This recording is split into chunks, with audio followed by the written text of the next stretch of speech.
Hello everyone. So I welcome you once again in my lecture, and in today's lecture we are going to talk about bucket sort. Now bucket sort is a new type of sorting technique. So far we have discussed about many techniques like insertion sort, bubble sort, merge sort, quick sort, heap sort. Now all these techniques belongs to one category of sorting that is called comparison based sorting. Bucket sort technique is a different category of sorting technique that is called non-comparison. So we'll see that how bucket sort is working and what are the features of non-comparison based sorting. So let's start. Okay, before we actually dive into the technique of bucket sorting, let us talk a little about time complexity of the sorting technique that we have discussed so far. So we have discussed about heap sort, we discussed about the merge sort, and we have seen that the running time is n log n. Even for the quick shot also the running time is n log n, though its worst scenario is big O of n square. So in conclusion we can say so far the best performance is n log n to sort any given sequence of size n. So the question arises, is it possible to make our sorting technique further better, or you can say is it possible to reduce the running time, or can we make our algorithm better than big O of n log n? So the answer is no. Actually, if we talk about the comparison based algorithm, these algorithms are all comparison based. Comparison based means here we are comparing these individual elements to decide that how to arrange the element so that the final output will be sorted. So we are doing comparisons among the element itself. We have another technique that is called non-comparison based, where we are not actually comparing these individual elements and still we are getting our answers. So if we talk about comparison based, the best performance so far is n log n.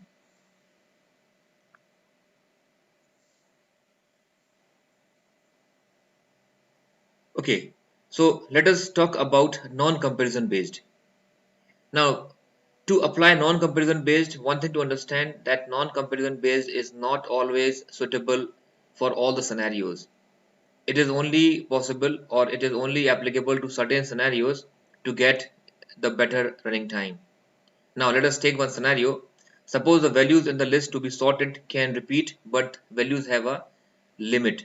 That means if you are having a series of numbers, if you are having a collection of numbers or digits which you are interested to sort, but these numbers are in a very small range.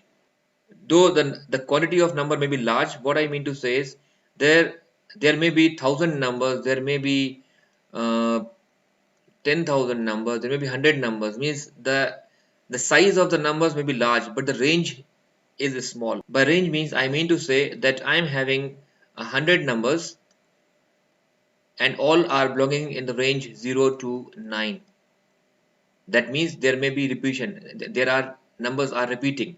Okay, that means I may say I have 20 numbers of value 0, 5 numbers of value 9, 7 numbers of value 8. So if this is a scenario, then you can go with this type of comparison and your comparison will be better than the previous one. And the sorting is also going to be easier. Is it possible to come up with the algorithm better than n log n? So yes, if you are talking about non-comparison based algorithm. So in this case, the running time will be reduced, performance will be improved. So the answer is yes, but keeping in mind if this is the scenario is given to us. Now in this strategies, we are not doing any comparisons and this is said to be non-comparison based algorithms. So bucket sort is one of the non-comparison based algorithm.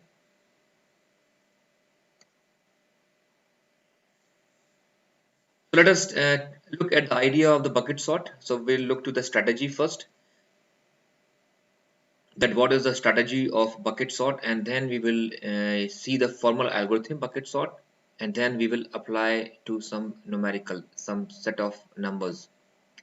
Now before we start, let us take a scenario, that what is a scenario where we can use bucket sort. As I said, that you may have any number of digits, but the range must be small. For example, Yeah, there is a student, or you can say there is a, the example maybe you can assume that let's say there are 300 students in a class, and there there's a quiz conducted for the student, and the quiz is actually for out of 5, so the maximum score is 5. That means all these three students 300 all these 300 students are scored the marks ranging from 0 to 5. Many of them may be scoring 0, many of them may be scoring 5, 1, 2, 3, 4. So this is the range. So here you can see the range is very small, but the number of values may be 300. So this is the perfect scenario where you can apply the bucket sort to arrange them. So what actually you are looking for, let's say there are student S1, S2, S3, S4, S5. Likewise, we have 300 students are there, and they score marks. First student got 0 marks, this got 5 marks, then 5 marks, then 5 marks, 2 marks, 2 marks, 1 marks, and then 3 marks. This is the score they have scored, and we want to arrange them in a ascending order or descending order. We want to see that who of them are scored 0, who of them are scored 5. So we want to arrange them in a sorted order. So in this scenario, we can apply the sorting on these values, and this sorting will be better than n log n. So we will not use quick sort or merge sort or heap sort, but we will use non-comparison based sorting, and we will find that your running time will be less than n log n. Okay, so what is the strategy, or you can say the idea of bucket sort? Suppose we have the values in the range 0 to m minus 1. So here we are assuming that we are having a range of values which is actually representing 0 to m minus 1. Start with m empty buckets numbered from 0 to m minus 1. So whatever the range is given to you, you need to take that number of buckets to implement this idea. Scan the list and place the element Si in the bucket Si. So Si is your actual array on which you are working. So you need to look to this item, and then you have to place this item into that corresponding bucket index, and then output the bucket in order. So you have to scan all the digits of this given array, and based on this value you need to write at that index. And once you are done with this, you simply pop up all these values, and that will be your sorted sequence. We will see that how the things will work. We'll need an array of buckets, and the values in the list to be sorted will be indexes to the bucket. Okay, so we will see that what is the meaning of this. The values in the list to be sorted will be the index of the bucket. So whatever the values you are going to pick, let's say if you say value 2, then it will refer to bucket with index 2. If you say value 3, then it will go to bucket with index 3. So the values is actually corresponding to the bucket index. No comparisons will be required in this case. So this is just an idea. To summarize, we need to have a small range of numbers. For the given range of numbers, we need to have that number of buckets, and then we will scan the entire array to which we want to sort. And while we are reading the array, the element value will be kept inside the bucket that correspond to the bucket index. Means the number value will correspond to the bucket index. Okay, so let us understand that how the things will work. So here we are having a series of numbers. We are having a set of numbers, and here you can say the range is actually 0 to 4. All the elements are only appearing in this range 0 to 4. So what you will do, you need to have these number of buckets. So we will have bucket 0, bucket 1, bucket 2, bucket 3, bucket 4. This is your first thing. Your range must be small, and these number of buckets you have to take. After that, you have to scan from the left, from the first index to the last index. You have to read. This is our uh, array, you can say, given to us, and we want to sort this array. Okay, now so when you read value 4, now this value 4 will go to bucket index 4. So you will be going to write it here 4. Then there is 2. so you go to and write it here 2. This is actually 0 1 2 3 4 are the indexes of bucket. You can say this is b0, b1, b2, b3, b4, and this is your array which we are calling as S. Then 1 will go here. 0, sorry, we have finished this, we have read this, we have read this. Then 2 will go here. Then 0 will go here. Then 3 will go here. Then 2 will go here. 1 4, then 0, then 2, then 3, then 0. So once you have read the entire array elements placed in the bucket, then you need to simply take out these elements and place in the array. So this is your array. So now you are going to pop this and write it here 0. Now when you write the 0 here, this will be overwritten 0, then 0, then 0, then this is finished, then 1, then 1, then 2. So when you write like this, so actually it is shown here. So this is the same array. So this is 0 0 0, then 1, then 1, then 2 2 2 2, so 2 2 2 2, and 3 and 3 and 4 and 4, and you will find that this is your sorted sequence. So you are able to convert this given array into the sorted sequence by doing no comparisons. Here we have not compared these individual values, but we have simply applied a logic. We read the value and kept that value into the corresponding index, and then simply pop it, and we got our answer. Now let's see that how actually we can write this algorithm. If you want to implement this using any program, then how we can write it. So let's talk about the algorithm. This is the scenario that we have discussed.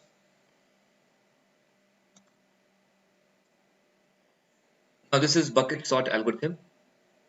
So bucket sort, here we are using S. S is the array given to us that we are interested to sort.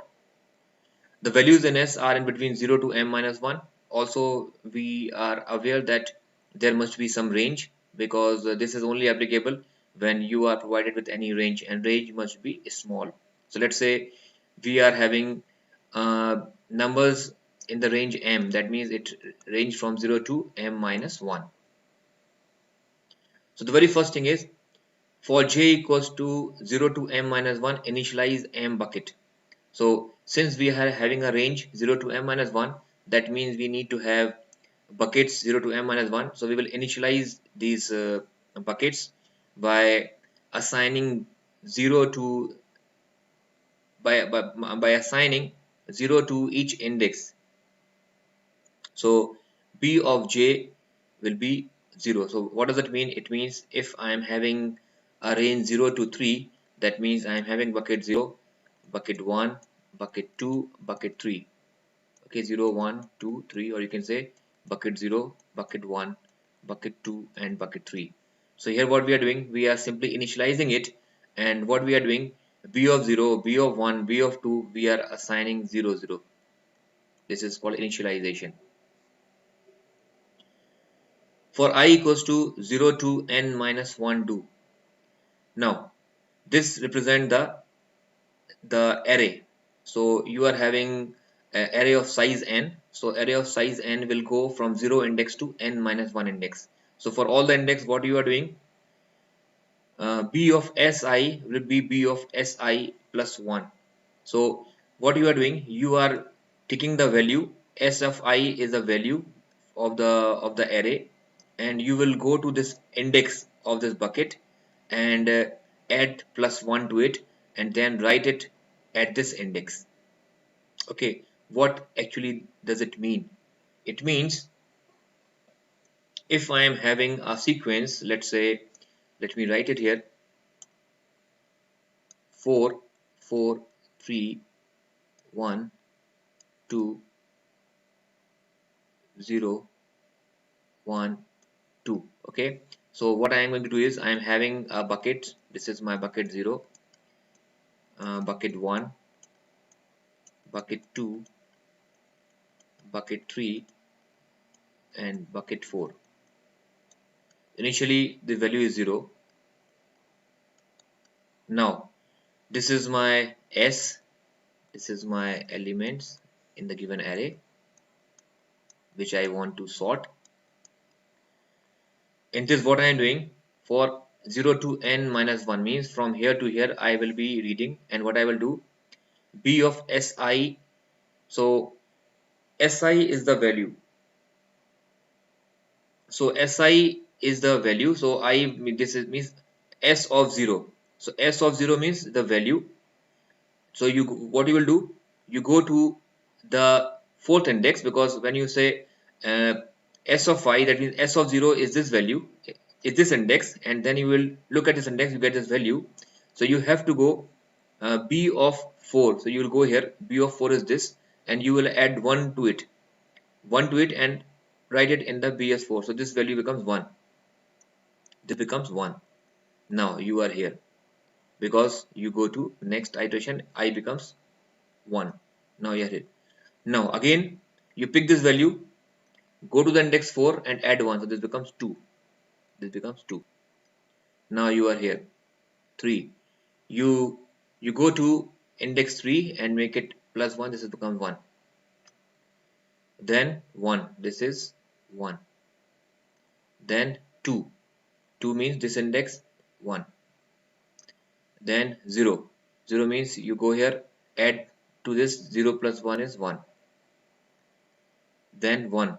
So you will go here and add to here. So 1 plus 1 is 2. And then 2. So 2, you go here, 1 plus 1 is 2. So this is the status. So we have a bucket. Bucket have these indexes, and in these indexes we have these values 1, 2, 2, 1, 2. Now for j equals to 0 to m minus 1 do, for r 1 to bj do. So now this is our, I am going to write it here,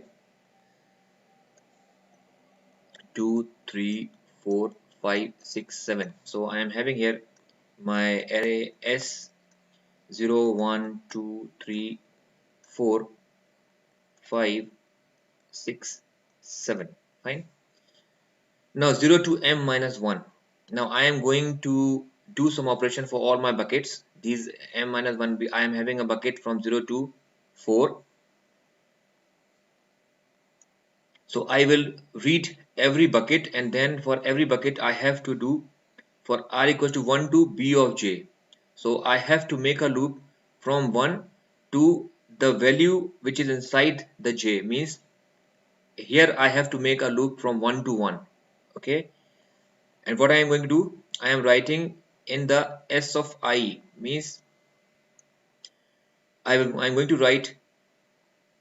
Now what is I is 0 here, means this is your s, this is your, you start from index 0.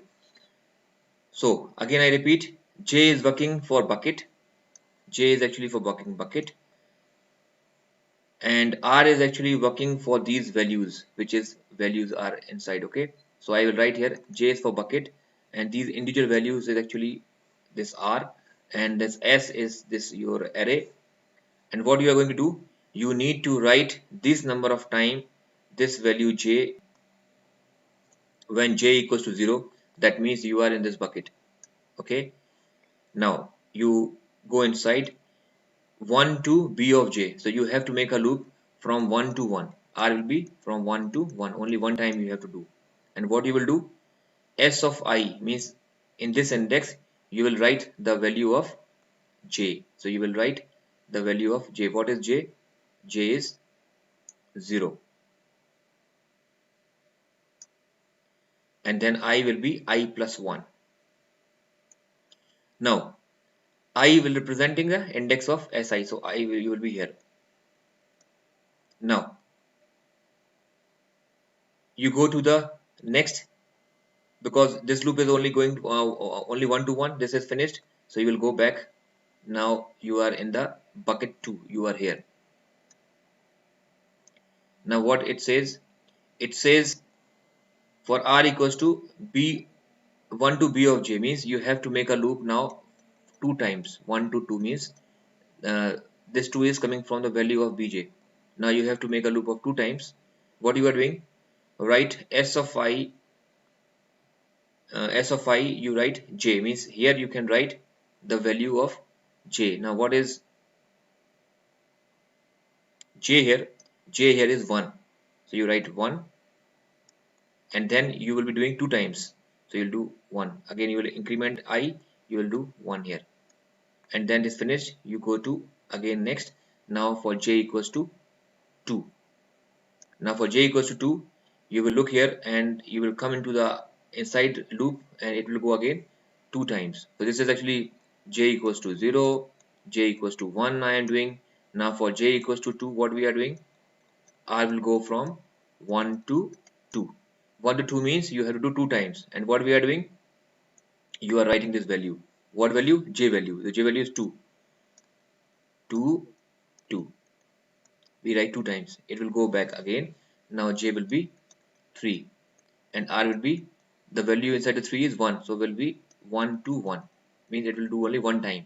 And one time what you are doing, you are writing in the next index the value of j. What is j? J is 3. And then you go to back again, j is equals to 4. So inside the j we have value 2, so r will go 2 times, 1 to 2. So 2 times what it will do, it will write the value of j. So you will write 4 and then 4, and now your loop is finished. You will stop, and what you will observe, that your given array is now sorted. You can look here, this array is sorted, and we did no comparisons. So now we have to identify that when we are converting this given array into this sorted sequence, actually how much effort we did. Do we really did less effort than the previous one? That we have to analyze. Then only we get in a position to say that this algorithm is better or not. So let's do some analysis.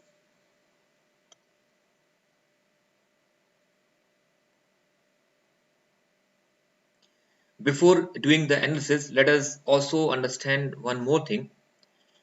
If you are sorting values, the bucket is just acting as a counter. So we have just noticed in a previous example that these buckets are just acting as a counter. That means in the zeroth index, in the zeroth bucket, we have only one element of 0. In the first index, we have two element of value 1. In the second index, we have two value elements of value 2. In the third bucket, we have only one value of only one value of value 3. So this is just a counter. At every index, we are just counting how many this kind of element are existing. So when I say b2 here 2, that means in the given series we have two values only occurring 2 times, three values occurring only 1 time. You can see here 3 is only occurring 1 time, 2 is occurring only 2 times. So this is the logic is actually acting as a counter. It will keep on counting that how many similar values are actually occurring in the given sequence. This is one thing. So if you are using in this way, bucket is acting as a counter. Now bucket is also acting as a queue.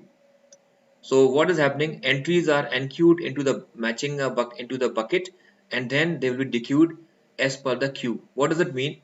It means in the other example when we'll see, because this sorting is a stable sorting. Stable sorting means it will maintain the uh, relative positions of the element. So it will also act as a queue. What does it mean? It means in place of this, if I would have written like this, b0, b1, b2, b3, b4, and here we have when you are, let's say I am also, because we are talking about the stable sorting, and stable sorting means we are concerned about the relative positioning.